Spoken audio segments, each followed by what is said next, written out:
రాజన్న సిరిసిల్ల జిల్లాలో కుక్కలు బీభత్సం సృష్టిస్తున్నాయి. పట్టణంలో వీధి కుక్కల స్థైర్య విహారం చేస్తూ 25 మందిపై దాడి చేశాయి. దీంతో గాయపడిన వారిని ఆసుపత్రికి తరలించి చికిత్స అందిస్తున్నారు. కాగా పట్టణంలో తిరుగుతున్న కుక్కలను తరలించాలని మున్సిపల్ అధికారులకు స్థానికులు విజ్ఞప్తి చేస్తున్నారు.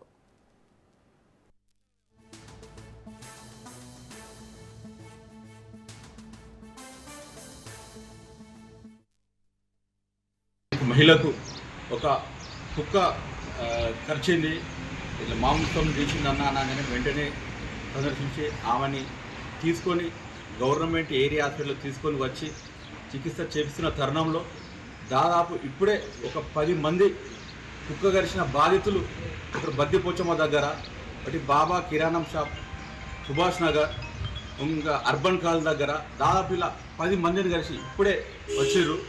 దాదాపు నిన్నటి నుంచి నిన్న మధ్యాహ్నం నుంచి ఇక్కడ విచారం అడిగితే దాదాపు నిన్న మధ్యాహ్నం నుంచి అన్న దాదాపు 15 మంది, నిన్న 15, ఇప్పుడు దాదాపు 25 మంది కుక్క కాటుకు బాధితులు అయినారు. ఆల్రెడీ నేను ఎమ్మెల్యే సింగన్న గారు కూడా ఇంటిమేషన్ ఇచ్చాను. ఖచ్చితంగా ఇమ్మీడియట్గా వాళ్ళని సిబ్బందిని పంపించాడు. ఆ సిబ్బంది కమిషనర్ గారు అలాగే సాయంత్రం సిబ్బంది ఆ కుక్క గురించి తిరుగుతూ వాటిని పట్టుకొని ఖచ్చితంగా వాటిని తీసుకెళ్ళి ఎక్కడన్నా వదిలిపెట్టుడా, దానికి ఏదైనా ట్రీట్మెంట్ ఇచ్చడా అనేది చేస్తా అని చెప్పారు.